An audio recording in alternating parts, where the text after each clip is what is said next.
بسم الله الرحمن الرحيم. مرة أخرى سيداتي أنساتي سادتي أعزائي أحبائي مشاهدينا في كل مكان، سلام من الله عليكم ورحمته وبركاته. هذه التحية والتقدير مني بلال علام، والشوط الثاني من لقاء نادي الوحدات الأردني والمريخ السوداني ضمن منافسات الدور السادس عشر من مسابقة كل العرب دوري أبطال العرب. شوط اللقاء الأول كان مفحم بالإثارة وبالتشويق وبالمهارة. 2-2 هو التعادل. طرد لفيصل إبراهيم بعد إحراز الهدف الأول لنادي الوحدات قبل اكتمال الدقيقة الأولى، ثم التعادل من ركلة جزاء عن طريق إيدا هورندراوس في الدقيقة الرابعة، ثم التقدم عن طريق رأفت علي بهدف رائع في الدقيقة الثانية عشرة، والتعادل عن طريق بدر الدين جلك في الدقيقة 25. إذا تشكيلة نادي الوحدات: عامر شفيع حارس مرمى، باسم فتحي ومعن الراشد ومحمد الضميري في خط الدفاع، محمد جمال، حسن عبد الفتاح، عيسى السباح، عامر ديب وسط الملعب، رأفت علي وشلباية في خط الهجوم. بالنسبة للمريخ: أكرم الهادي حارس مرمى، بلة جابر، أمير دامر، محمد علي سفاري، موسى الزومة في خط الدفاع، نصر الدين شغيل ومجاهد أحمد وبدر الدين جلج وفيصل عجب في وسط الملعب، وفي الهجوم عبد الحميد سعودي وإيدا هور أندراوس. انتهى شوط اللاعبين، دخلنا الان في شوط المدربين. تملي بنقول الكلام دون، واكيد وبالتاكيد ان فريق نادي الوحدات سينزل الشوط الثاني ضاغط يريد المحاولات الهجوميه، ونفس الحال بالنسبه لفريق المريخ. بالتاكيد محمد عبد الله مزدة استطاع ان هو يشوف فريق الوحدات على الطبيعه بالشكل اللي هو عايز يشوفه، استطاع ان هو ينقل للعيبه التعليمات. من الممكن يكون في تواجد مع ارضيه الملعب وتجاوب، وايضا عمليه انسجام مع ارضيه الملعب في هذه التوقيت. قد نشاهد اهداف غزيره في شوط اللقاء الثاني من جانب الفريقين. حكم اللقاء زي ما احنا عارفين محسن بسمة من سوريا، المساعد الاول هو حمد القادري، والثاني هو تمام عبدون، والحكم الرابع هو احمد الدلو. حكم اللقاء ادار الشوط الاول بكفاءة، يمكن في بعض الكرات التي لم تكن مؤثرة هي التي اخطأ فيها، ولكن بالتاكيد وبالتحديد اعتقد اننا في الشوط الثاني سنشاهد لقاء مثير كما كان الحال في الشوط الاول. تمريره المره دي ناحيه اليمين، محاولة عند حسن عبد الفتاح، عايز ينطلق فيها، عايز ينطلق حسن عبد الفتاح وبيتقدم، عايز يلعب بينيه، ولكن ارضيه الملعب بتشتت الكره اللي فاتت على طول عند دفاع نادي المريخ السوداني. محاوله وتطلع وتبقى رمي التماس عند محمد الضميري.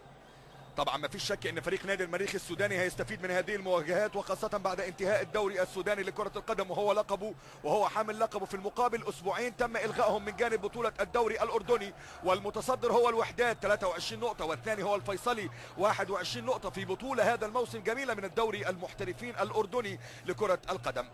ادي هنا باين كده مخرج اللقاء مركز لنا مع ارضيه الملعب وسوء ارضيه الملعب اللي موجوده، ولكن ادي ركله ركنيه لمصلحه الوحدات في هذا التوقيت.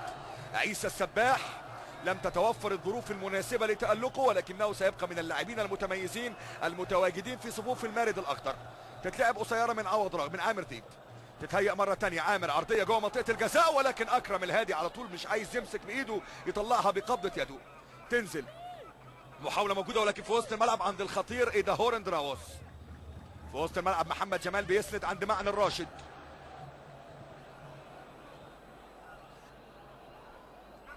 وسط الملعب فيصل عجب يحضن على كورته كويس فيصل، وبيحاول ان هو يتقدم. عبد الحميد سعودي، تنظيم باين اهو كده من اول الشوط الثاني من جانب لاعبي نادي المريخ، وانتشار جيد في منطقه وسط الملعب. ادي نصر الدين شغيل عايز يلعب تمريره على ناحيه اليمين عند بلة جابر، ولكن في الوقت المناسب لضميري يطلع لخارج ارض الملعب. 3-3 2-1 هي الخطه اللي بيلعب فيها الشوط الثاني المدير الفني اكرم سلمان. 3 في خط الدفاع، 3 في منطقه الوسط، 1 صانع العاب واثنين مهاجمين متواجدين، وادي باسم فتحي هو اللي كان عامل التاكلينج اللي فاتت والفنت، ومطلع الكره لخارج ارض الملعب عشان تبقى ركنيه لمصلحه بلة جابر. ركنيه هتتلعب من جانب بلة جابر، يلعب الركنيه عاليه جوه منطقه الجزاء، ولكن الابعاد على حدود المنطقه، ولكن في استقبال جيد من جانب محمود شلباي. يسلم الكره عند عامر ذيب، بيحاول ينطلق ولكن سقوط على ارض الملعب، وحكم اللقاء بيدي اتاحه فرصه. تتلعب التمريره الاماميه، استخلاص من جانب مجاهد احمد، تتسلم مرة تانية من جانب نصر الدين شغيل، تحضير من ناحية الشمال عند موسى الزومة.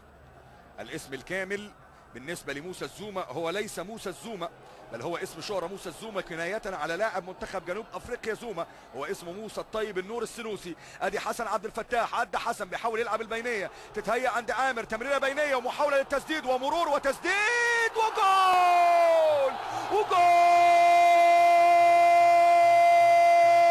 رأفت الكبير، رأفت علي علي قايل لكم من اول الشوط الثاني هيبقى فيه اثاره، هيبقى فيه تشويق، هيبقى فيه تهديد. وادي في منطقه الجزاء الهدوء، الاستلام، التركيز، المرور، العدل على يمين حارس المرمى ولا هيقدر يعمل لها اي حاجه. كده تبقى 3-2. اللقاء يبدا هو يميل لناحيه الوحدات. هل هيميل زي ما مال في الشوط الاول ويبقى في عد للكفات؟ لكن اهيا على اليمين بتعمل ايه يا حارس المرمى عشان ما حدش يقول ان انا بتكلم على حارس المرمى بغير المعلوم. في حارس مرمى بيعمل كده. ادي الهدف الثالث. 3 الوحدات 2 المريخ. وادي هنا رأفت علي تسديده حلوه جميله. يا سلام يا سلام على الاتقان. تاني اهدافه في لقاء النهارده رأفت علي. تاني اهدافه في هذا اللقاء رأفت علي احمد جبر. ما فيهاش تسلل. هنا المرور وهنا النجاح وهنا التسديد بهدوء وببرود في المرمى. لابد ان يتوفر عند المهاجم حاسه تهديفيه هادئه، والحاسه التهديفيه الهادئه ظهرت في هذه الكره عند رأفت علي. ادي كره عاليه ولكن عامر شفيع بيطلع يمسك كورته. عامر شفيع بيطلع يمسك كورته في الوقت المناسب. يلعب كره عاليه عامر شفيع. من ابواب الانتقال الى نادي طرابزونسبور التركي، تحول الانتقال مباشره الى نادي الاسماعيلي المصري. تألق مشاكل ماليه مع يحيى الكومي رئيس نادي الاسماعيلي، ثم العوده مره اخرى لكي يكون نشم من نشام المنتخب الاردني. ولن ينسى له احد التألق في مسابقه كأس اسيا عام 2004 عندما استطاع المنتخب الاردني ان يحقق انجاز تاريخي، ولكن ركلات الجزاء امام المنتخب الياباني والظلم الكبير الذي واجهه المنتخب الاردني من جانب حكم اللقاء الماليزي الذي اعاد ركلات الجزاء من نقطة اليسار إلى نقطة اليمين لتتغير الكفة ويضيع لاعب المنتخب الأردني تسديدتان لتؤول المآلة بعد ذلك إلى الفريق الياباني الذي فاز بهذا اللقاء ونال لقب هذه البطولة. رمي التماس للمريخ السوداني، هيحاول ان هو يكثف هجماته، ومحمد عبد الله مازدا بلا تغييرات ميدانيه حتى الان. يمكن التغيير الميداني بالنسبه للوحدات قلت لكم ان في 2 مهاجمين بتعدي فيها خطوره فيصل، ولكن عامر شفيع على طول بينقذ. عامر شفيع على طول بينقذ، ولكن برافو فيصل العجب في الكره اللي فاتت، واحسنت يا عامر في التصدي للكره اللي فاتت. وسط الملعب محاوله للتقدم من جانب عامر ذيب. اماميه في 2 عامر على فكره، في عامر ذيب وفي عامر شفيع.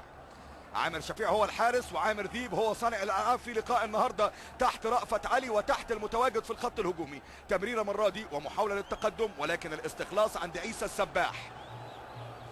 بتهيألي المطره ميه والسباح لابد ان يسبح في الماء، ولكن ادي الانطلاقه من حسن عبد الفتاح مع الكره. حسن بيحاول يعدي، حسن يلعب بينيه المره دي، محاوله عند شلبايه ارضيه، ولكن في رايه وتسلل. في رايه وتسلل في هذا التوقيت لمصلحه نادي المريخ السوداني. ان لم تخن الذاكره وان لم يخن التقدير، التسلل كان من اول ما اتلعبت الكره عند شلبايه. هيا ادي التمريره، ادي فيها تسلل بالفعل، فيها تسلل بالفعل على محمود شلبايه. وهنا الملعب بدأ يتزين، وهنا اصوات الجماهير بدأت تتعالى، جماهير الوحدات في مدينه الملك عبد الله الثاني في مدينه القويسمه. وهذا اللقاء الذي يحمل الوفاء بالنسبة لجماهير الفريقين. جماهير المريخ بالرغم من الظروف الجوية الشديدة والظروف الجوية الصعبة إلا أنها حضرت للمساندة. لكن ناحية الشمال عيسى السباح يلعب العرضية جوه منطقة الجزاء، ولكن الاستخلاص عند حسن عبد الفتاح، ولكن الكرة بتتقطع مرة تانية. محاولات الضغط، أرضية الملعب هي اللي فرض كلمتها، ولكن أدي حسن عبد الفتاح في محاولة للتمرير، ولكن حكم اللقاء بيقول ما فيهاش أي حاجة. ترجع عند عامر ذيب، يلعب واحدة عالية جوه منطقة الجزاء، وضاعت اللي فاتت. حلوة اللي فاتت وضاعت. يا سلام يا شلبايه، يا سلام يا شلبايه، وحلو التمركز في الكرة اللي فاتت. اهيا كان فيها تسلل، كان فيها تسلل، لكن حكم اللقاء ما رفعش رايته، لا هو ولا حكم الرايه. اهيا وادي الرأسية والارتقاء من جانب محمود شلبايه، ولكن الكرة بتمر لخارج ارض الملعب. محاولة موجودة المرة دي من جانب محمود عمر شلبايه. وادي رأفت علي، هدفين في لقاء النهارده، ولكن هي ضربة مرمى. هدفين لكي تصبح النتيجة 5-2، هي حالة التأهل بالنسبة لفريق الوحدات. أي هدف تاني يبقى لازم يرتفع رصيد الأهداف إلى هدفين، مع كل هدف مع كل زيادة بتبقى موجودة في أرض الملعب. عجب، بيحاول يعمل العجب النهارده ويحاول يوريهم العجب، لكن حتى الآن بلا أي فاعلية لعدم تواجد لاعب آخر يساعد فيصل العجب. بدر الدين جلك أقل من المستوى، مختفي ومستسلم لرقابة محمد جمال. معنى الراشد يسلم كرة عند النشيط عامر ذيب، يلعب واحدة عالية جوه منطقة الجزاء، بتعدي على القائم الثاني، لكن هناك إبعاد من الخط الدفاعي في تمرير أمامية عند إيدا هورندراوس. لازم يبقى مخلي باله الشوط الثاني، عنده انذار، ممكن ينال انذار ثاني، ممكن يخرج خارج أرض الملعب، تتعادل الكفة، تبقى صعبة على نادي المريخ، ولكن هنشوف رمية التماس هتتلعب ازاي. ادي باسم فتحي قلب الدفاع النهارده اللي تقدم بصراحه من غير مجامله يا باسم احملك جزء من الهدف الاول ومن مسؤوليه الهدف الاول. فيصل ابراهيم التفكير بيجيله في اقل من ثانيه. فيصل ابراهيم قائد محنك ولاعب متميز ولاعب اقل ما يقال عليه انه من اللاعيبه الكبار ومن لاعب من مصاف المتميزين، لكن هنا التغطيه موجوده من جانب محمد الضميري اللي اكتشف نفسه في هذا المركز، لكن برافو المره دي من جانب ايداهور اندراوس، ولكن في خطا على محمد الضميري. وبرافو ايداهور اندراوس في المحاوله اللي فاتت، برافو ايداهور اندراوس في المحاوله اللي فاتت بالعزيمه والاصرار خد كورته، ولكن اهي الاعاقه اللي موجوده. لقطه كده مصارعه روماني في الكره اللي فاتت. في انذار على محمد الضميري في هذا التوقيت في الدقيقه 55 من عمر واحداث هذا الشوط. 3 الوحدات 2 المريخ، ولكن هي ضربه حره مباشره من ناحيه اليمين لمصلحه المريخ السوداني. هتتلعب المره دي على حدود منطقه الجزاء، طول القامه هو اللي هيفرق في الكره اللي جايه. بدر الدين جلج يلعب واحده عاليه جوه المنطقه، ولكن من على القائم القريب الاستخلاص موجود من جانب معن الراشد، ولكن صفاره محسن بسمه بتقول ضربه حره لمصلحه نادي الوحدات. اهيا ادي الارتقاء وادي الاعاقه اللي كانت موجوده من جانب نصر الدين شغيل على اللي قدامنا دون معن الراشد، لكن الكره بتتلعب عاليه من جانب عامر شفيع. تتسلم الكره ناحيه الشمال عند موسى الزومه، اماميه من جانب موسى الزومه، ولكن الكره بتطلع لخارج ارض الملعب وتبقى رمي التماس لمصلحه نادي الوحدات الاردني. ادي فيصل العجب. كثير من الاقاويل تشير الى ان هذا الموسم هو الموسم النهائي، الموسم القادم هو الموسم الاخير والختامي بالنسبه لفيصل العجب في ملاعب كره القدم السودانيه.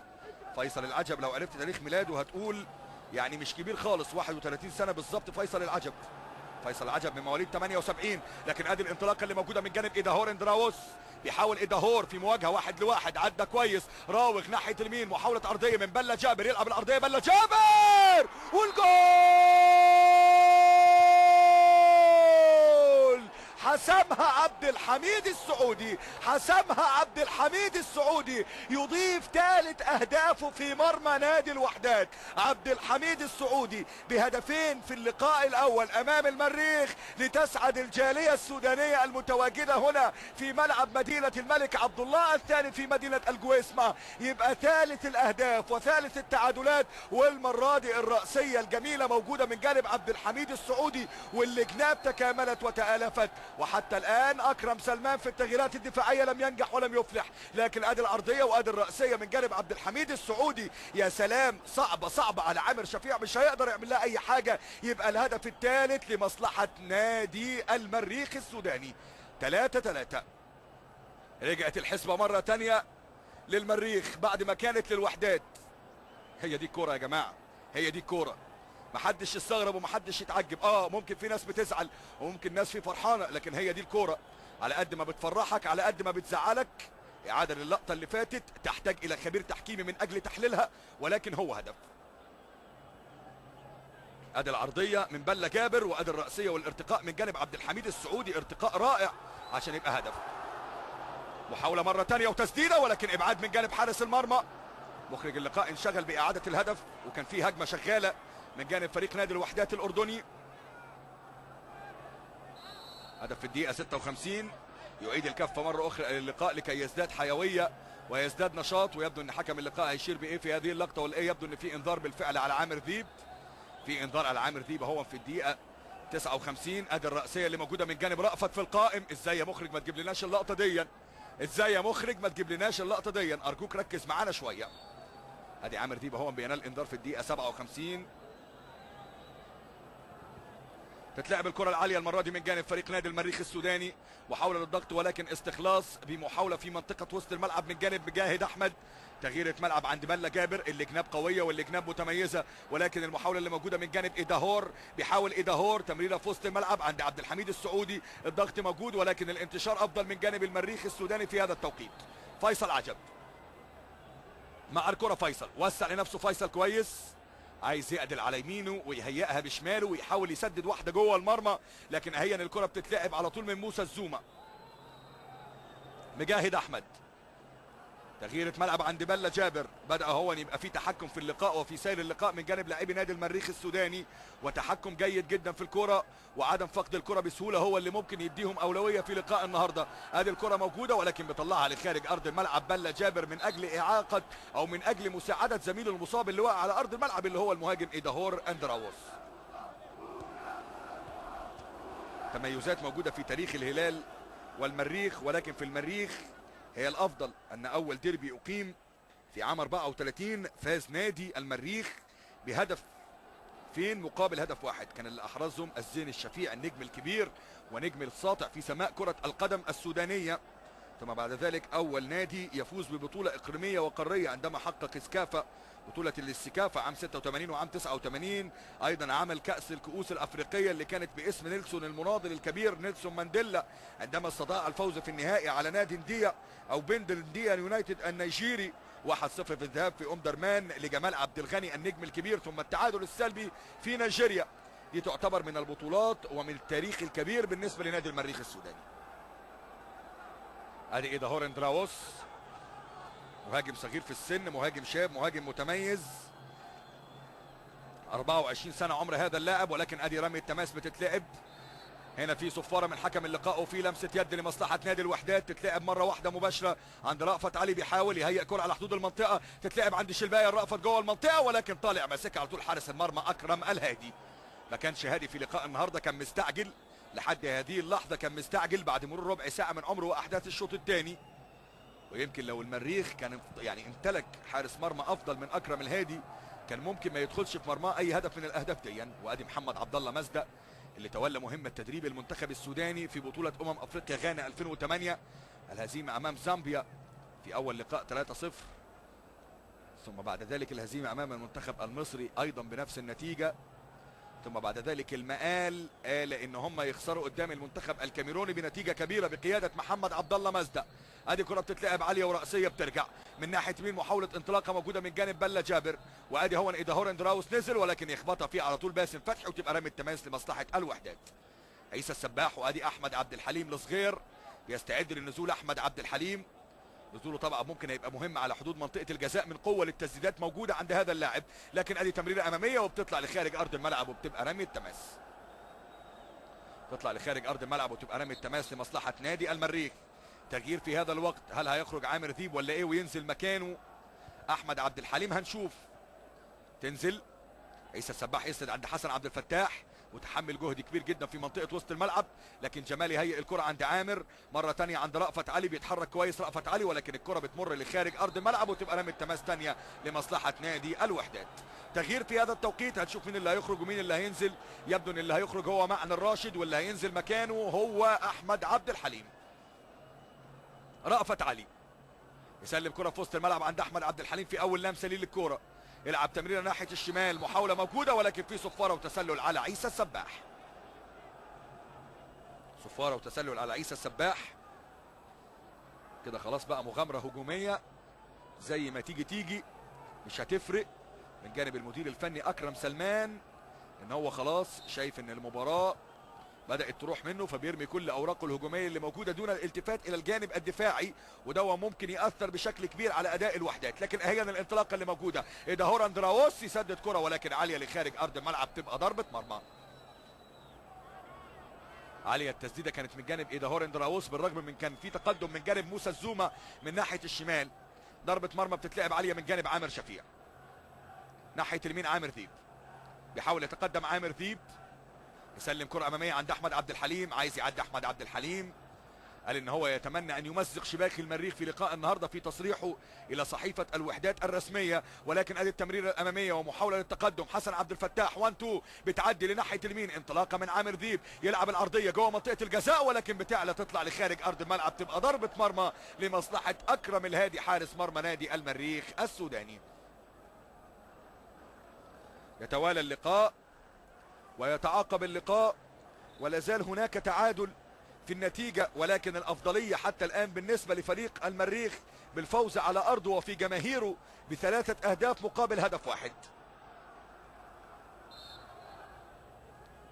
يمكن قبل اللقاء ولو احنا نبص ان نادي المريخ السوداني كان توقع الجميع ان هو يلعب بطريقة دفاعية بالفعل ممكن يكون في طريقة دفاعية مطبقة في أرضية الملعب، ولكن حتى الآن مش عارفين.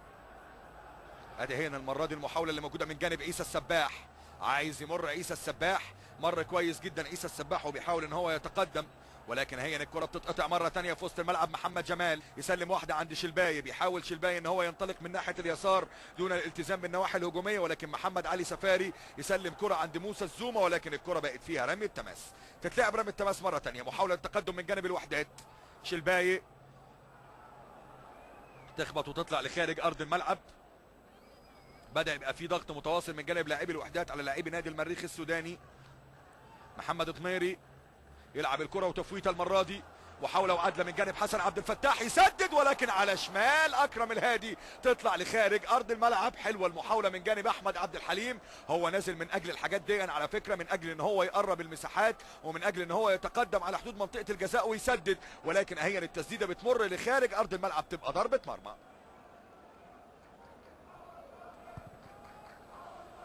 ضربة مرمى لمصلحة المريخ بتتلعب عالية وبتنزل. لسه المحاولة موجودة عن طريق عيسى السباح، ما اتحركش النهارده بالشكل المطلوب، لكن الضغط هو موجود من جانب رأفت علي، والصفارة موجودة من جانب محسن بسمة بخطأ على رأفت علي. خطأ على رأفت علي لمصلحة نادي المريخ السوداني، بيتلعب على طول. ادي الدفعة اللي كانت موجودة من جانب رأفت، ولكن هي الكرة في وسط الملعب عند عبد الحميد سعودي. تغييرة ملعب ناحية الشمال، ايه ده هورن دراوس بدأ يغير مكانه وبقى بدأ يقف على كورته بالشكل المطلوب. تهدئة لعبة عند فيصل العجب، استلامة في منطقة وسط الملعب. نادي المريخ قهر العديد من الأندية السودانية هذا الموسم. لو تبص كده في جدول الدوري بتاع الدوري السوداني، ان الفارق بين المريخ والنادي الأخير اللي هو نادي جزيرة الفيل 51 نقطة، جزيرة الفيل 10 نقاط فقط لا غير. نادي حي العرب الهزيمة اللي كانت كبيرة جدا بالرغم ان هو في المركز الثالث، ولكن الهزيمة اللي تجاوزت رقم قياسي من جانب نادي المريخ في اللقاء اللي كان جمع من جانب الاثنين. هنا مطالبة للجماهير بلمسة يد، ولكن هي بتتقطع من جانب محمد ضميري من قدام فيصل العجب. في وسط الملعب تحضير من جانب حسن عبد الفتاح، اللقاء القادم اللي هيجمع بين الفريقين. وهنا غلطة موجودة ورأسية على طول وجول. غلطة الشاطر بألف على طول، غلطة موجودة، ولكن محمود شلباي بيضيف الهدف الرابع لمصلحة نادي الوحدات. محمود شلباي ادي هدف هو الموجود في هذا التوقيت، وادي محمود شلباي بيعيد الامل مرة تانية لجماهير نادي الوحدات في لقاء اليوم. اهيا اتقطعت، وادي الرأسية اللي رجعت بالشكل الخاطئ من جانب نصر الدين شغيل، ولكن الرأسية والارتقاء من جانب شلباي، ورأسية كده لب، هي معمولة الحاجات دي عشان شلباي عشان يحطها لب من فوق حارس المرمى.